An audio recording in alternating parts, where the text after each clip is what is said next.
Hey, how's it going? This is Jonathan with Panda Cult Games. We're here at Gen Con 2019 showing off Wander, the Cult of Barnacle Bay. Barnacle Bay was once a peaceful fishing village until the evil cult leader Elder Bane took over the town. He's used his dark magic to corrupt the habits of the city. The once peaceful otter fishermen are now crab-arm crazed otter grunts. We've got tentacle bunny zealots, fish back casters, and worst of all, berserking bear sharks. We're playing as heroes from the Wanderers Guild over here. We're playing as the Wanderers Guild to work together to save Barnacle Bay. It's 1 to 5 player, completely cooperative dungeon crawler with a choose your own adventure campaign book with 24 scenarios already loaded into the core game. The show's been going extremely fantastic. The game has tons of content. If we want, we can go through a couple rounds if you'd like, or we can go on to more of just talking about it. Yeah, let's look at a round or two. All right. So at the beginning of the game, we have our initiative shuffled. This shows the dictate of the order. It also shows bonuses that each player may or may not be getting. At the beginning of the game, we start with 2 actions per turn, which means Tank will be going first. We got Tank, the Turtle Guardian, over here. He's going to be taking his first action. He's going to move once over here, and he's going to attack this grunt.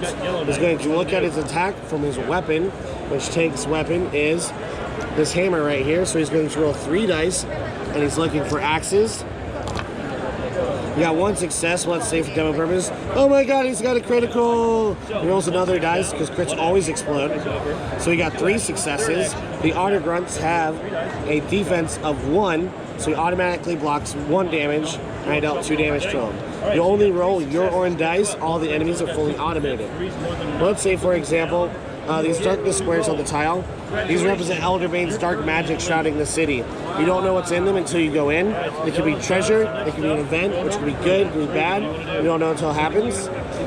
So let's say Roland, our red panda warrior, jumps in right here.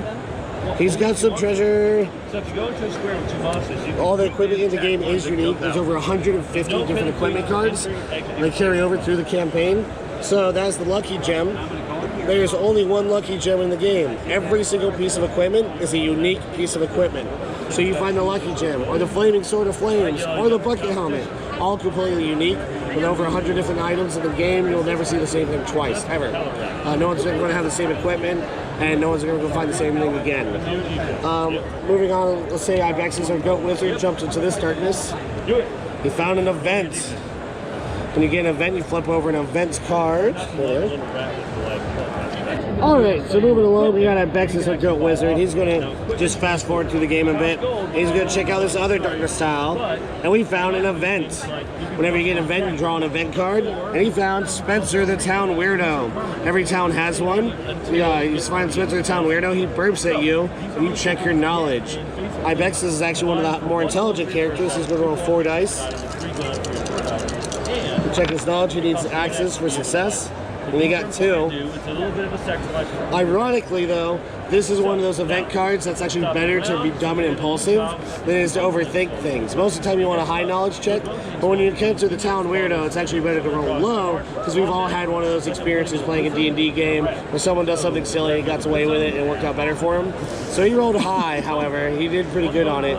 You ask if he needs assistance. He slaps you with his belt, take 1 wound. So Ibexis would have taken 1 damage. If Ibexis would have been dumb and impulsive and rolled low, it says you burp back, he gives you 1 health potion. That's not always the case. Most of the time it is better to have high knowledge checks, but it can go either way. It's not always the same. The intro scenario, we're just trying to find our way to the underground cultist den. On the demo, normally we would have another tile connected to this, showing that there's above ground tiles and underground tiles.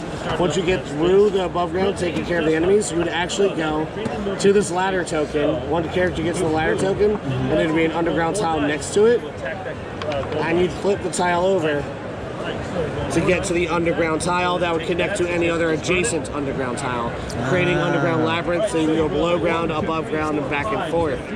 The campaign rulebook would show you where the new tiles would go, new spawn points would go, and you spawn new enemies. Once you get to the end of the intro scenario, it does open up the Choose Your Own Adventure book. For the top of my head, it says something like, You find the underground cultist den. There's a passageway to the left. There's a waterfall to the right and a ladder up ahead. Which way did the wanderers go? Just like you choose your own adventure book when you were kids, it chooses which scenario you play next. There's over 24 scenarios in the core game, allowing you to play an entire campaign 3 times over before you've seen everything at least once. Okay. So, how many players is this? It's 1 to 5 players. 1 to 5. Okay. And